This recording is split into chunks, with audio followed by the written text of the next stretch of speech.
Hey everybody, this is Dustin, your RV specialist. So today we're looking at a Keystone Cougar and it's here for some slide out work, but the guys just pulled this in. It is Wednesday morning about 8:30. This has just barely got moved into the bay, opened up, and I wanted to show you all the morning condensation that's dripping on the ground. And it's a significant amount of water. It's still dripping and it's all running all over the sides. So as I go up here on the side, Terry said, hey, here's a good video. You know, again, there's more water down there on the ground. But as we go up here on the side, what I want to show you, and we'll come back to all the slide out stuff that we've found so far. That's not even part of their complaint because they don't know it. But first things first, the insert molding that should be in this track is missing. The insert molding that should be in this track is missing, and you can see the track is full of water from my fingers. Here's the plastic where the insert molding was at and the screw that's holding it. And then look at that, there's a missing screw. And then at least they put all the screws down there, but same thing at the very end, there's another missing screw where they just shorted it.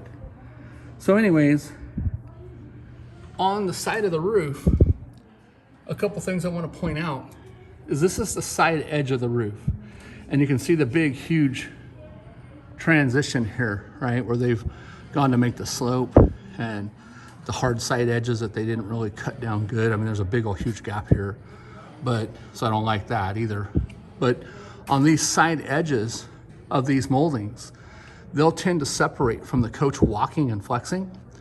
Besides the water and the condensation that is currently dripping and running off there, when these are separated, water gets back behind the molding, goes into the wall, and will either rot the roof or rot the sidewall, or actually catch the aluminum and run all the way down the wall and go clear down to the floor, depending on the tubing and the location of it.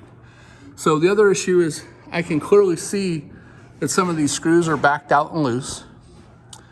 Again, the insert molding is missing. So now as the water is dripping off all of this location, the water is, you know, normally that screw cover's there and it would catch it or deflect it. So we talk about water deflection a lot and what you need to do. And it's the same thing with this. I'm over here on top of the awning rail and there's no insert molding on this all the way down. And you can even see where the silicone has come loose down here. So there's a bunch of stuff going on this coach, and I'll do another video here in a minute, but man, you know, stay up on top of this stuff, folks. You know, you have to keep the slide out toppers clean. You can see that it's got a torn spot in the roof, and you can see the wood it's been sitting there and leaking for quite a while because it's all black and getting all mushy. You can see the photo tape or the Turnabond tape is all damaged. It's separated here in the corners. You can see the exposed screw heads all the way down. You can see some of them are coming loose and lifting up. So then you can also see the wiper seal. The wiper seal has not been being cleaned and treated. It's actually shrunk up pretty significant down there, rippled. It's shrunk up this way. You can see how, I guess that would be like 6 inches or more. And then you can see these black marks here? So this is some agitation of the wiper seal, of the D-bulb seal, which I'll show you here in a second, where the room is sitting there just shaking just enough to cause the vibration on there. So, you know, that's what causes, like, look at this, look how bad the screw's backed out here. I don't know if I got a good enough angle to show you, but this screw is completely backed out at least 1/4 of an inch, if not more. And so it's going to be more like that. And then here's these seals that I'm talking about.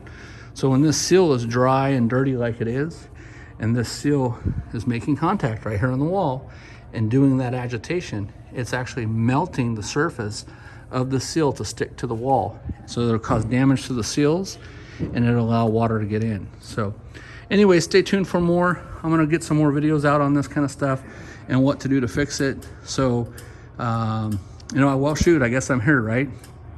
So if you want to go ahead and, hey, Dustin, what do I do to fix this? Strip all this stuff off or wipe it all down real good. You could either go over the top of it with new Turnabond tape, especially since there's a tear here. I would use a 6-inch, but I'd wipe it off real good. I would go and I would retighten up all the screws. I would clean off all of the black goop that's on the aluminum rail, and that's caused from that slide-out seal. I would either see if this can be straightened, or I would replace it because it's a clip-on style. You know, you can see where the screw broke loose from it, and then I would treat that as well. I would put the insert moldings in the rails. I would add the screws to it. I would clean up any sealants on it, go back through and lightly tighten everything. You can even see where this window, so this window doesn't have any sealant on it at all. And look at the water that's running back behind. And look at the water that's catching on the screws. So all these areas where water's getting through, guess where that water's going? It's going all the way down the wall and hitting your floor, and you'll never even know it until it's too late.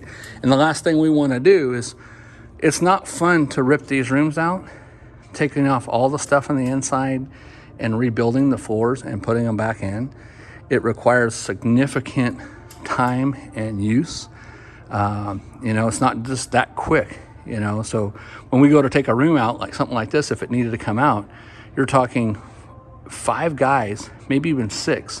One operating the forklift, one on this end, looking on the inside, making sure that we're not going to damage the wall, one on that end, making sure that we're not going to damage the wall, and 2 out here on the sides, making sure that the room isn't going to move or whatever. So, and this is all gets removed with a forklift. So keep up on your sealants, because you don't want to have to pay us to do it, and we don't want to do it either. And then when you're looking at these moldings too, you can see where the water from the condensation is running down the wall on that decal, because there's no sealant in that joint. So anyways, stay tuned for more. Sorry that I'm griping and complaining. It's just so frustrating, you know. It's like you come in for one thing, hey, my room looks crooked or it's out of adjustment, and then it's like, hey, you're missing seals. You got screws that are broken. You got a wiper seal that's shrunk. You got a tourniquet tape that's bad. You got no sealant on your window. And the next thing you know, they're like, damn, why did you find so much stuff wrong with my coach? Well, either you haven't been maintaining it, or nobody's ever told you to maintain it, or the manufacturer did a horrible job putting it together. So, okay, there's my complaint for the day. Anyways, thanks for watching and have a great day, and we'll talk to you soon. Dustin, a California River Specialist.